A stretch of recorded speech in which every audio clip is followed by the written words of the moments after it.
यदि तपाईहरु भर्खरै अस्ट्रेलिया आउनु भएको छ र अस्ट्रेलिया आउने तर्कर गर्दै हुनुहुन्छ भने यो 5 वटा कुराहरु चाहिँ दिमागमा राख्नु होला, तपाईहरुलाई धेरै मद्दत हुनेछ।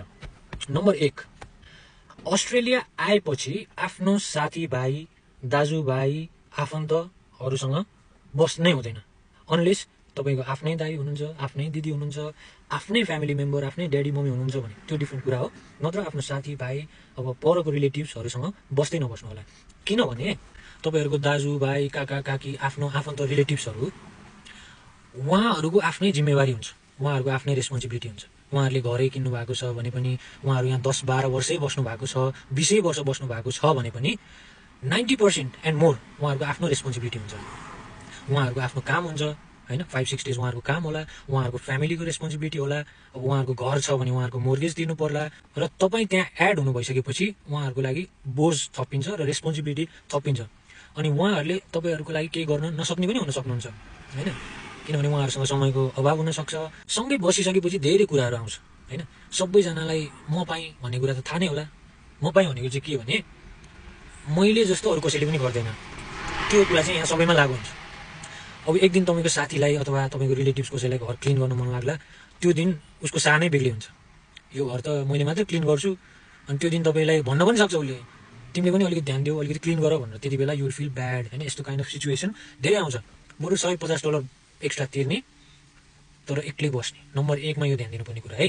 नम्बर 2 मा तपाईहरु अस्ट्रेलिया आउनु भएको छ भने फर्स्ट काम within a week or couple weeks तपाईहरुले प्लानमा फोन अथवा ल्यापटप यस्ता कुराहरु प्लानमा किन्नुहुन्छ, त्यो कुरा तपाईहरु गर्दै नगर्नुस् है। कुनै पनि फोन ल्यापटप प्लानमा किन्नु भनेको के हो अर्थ त्यसको भने तपाईले अब $1000 $1500 को कुनै फोन छ भने त्यसलाई चाहिँ तपाईले प्लानमा तिर्दाखेरि त्यसको प्राइस 2000 2500 अलमोस्ट 2500 जस्तो नै तपाईले तिरिसक्नुहुन्छ। भनेको 1500 को मोबाइललाई 2500 को कमिटमेन्ट गरेर कन्ट्र्याक्ट साइन गरेर 2 वर्षसम्म तपाईले तिर्नुहुन्छ। त्यो भनेको तपाईको $1000 आउने बित्तिकै चढ्यो है। त्यो कुरा पनि एकदमै इम्पोर्टेन्ट हो। $1 पनि इम्पोर्टेन्ट छ, त्यसरी सोच्नुपर्ने हुन्छ है। बरु 1 हप्ता अलि मेहनत गरेर काम गर्नुस् अथवा 2 हप्ता अलि मेहनत गरेर काम गर्नुस्, क्याशमा किन्नुस्, तपाईको $1000 त्यहाँ बच्यो। नम्बर 3 मा सबैभन्दा इम्पोर्टेन्ट कुरा के हो भने कामको लागि कसैलाई पनि नभन्नु होला। आफ्नो साथी भाइ, दाजुभाइ, फ्यामिली रिलेटिभ्स कसैलाई पनि नभन्नु होला। किनभने सबैजना आफ्नो आफ्नो काममा बिजी हुन्छन्। कोही 10 घण्टा 12 घण्टा काम गरेर बसिरहेको हुन्छन् भने तपाईलाई काम खोजिदिने फुर्सद होला त यहाँ अरु मान्छेलाई। विकेन्डमा 1 दिन 2 दिन टाइम हुन्छ, आफ्नो फ्यामिलीसँग टाइम स्पेन्ड गर्नु पर्ला। त्यही पनि धेरै मान्छेहरुको त लुगा धुने, ओर्ने, नुहाइ धुवाइ गर्ने, घर सफा गर्ने त्यसमै बित्छ। अनि तपाईलाई कसैले पनि काम खोज्दिन यहाँ सम्भव हुँदैन। काम आफै खोज्नुपर्छ। काम कसरी खोज्ने त्यो तरिका म तपाईहरुलाई भन्छु। यो चाहिँ एकदमै इम्पोर्टेन्ट छ है। नयाँ भाइ बहिनीहरु काम कसरी खोज्ने भने तपाईहरु जानुपर्छ, आफै हिड्ने, फिजिकली ठाउँमा जाने। कुन ठाउँमा वेयर हाउसेसहरु छ, कुन ठाउँमा चाहिँ रेस्टुरेन्टहरु छ, कुन ठाउँमा चाहिँ तपाईको एक्सपीरियन्स भएको फिल्डहरु कुन ठाउँ छ, त्यो ठाउँहरु आफैले पत्ता लगाउने र त्यो ठाउँमा भिजिट गर्ने। अनि भिजिट गरेर के भन्ने, म आएको छु, मेरो एक्सपीरियन्स छैन अथवा म चाहिँ एउटा डेडिकेटेड मान्छे हो, can you please give me opportunity भनेर त्यसरी भन्नुपर्ने हुन्छ। तपाई एक ठाउँमा जानुस् नो भन्छ, 2 ठाउँमा जानुस् नो भन्छ, तर नो सँग डराउनु हुँदैन है। नो सँग डराउनु भयो भने तपाई धेरै पछाडी पर्नुहुन्छ। एउटा न एउटा ठाउँमा तपाईले जब पाउनुहुन्छ, guarantee. This is the only way है नयाँ भाइ बहिनीहरु, this is very important. Number 4 को सबैभन्दा इम्पोर्टेन्ट अर्को कुरा के छ भने डर। अस्ट्रेलियामा आउनु भएका धेरै भाइ बहिनीहरुलाई धेरै किसिमको डर लाग्छ। जस्तै कामबाट निकाल्दिने हो कि, सीओई क्यान्सल हुने हो कि, नेपाल फर्काइदिने हो कि। तपाईहरु यस्तो डर मनमा कहिले पनि नराख्नुहोस्, किनभने तपाई एउटा नेपाल देशको नागरिक हो, तपाईको आफ्नै देश छ। जबसम्म गलत काम गर्नु हुँदैन तबसम्म कहिले पनि नडराउनुस्।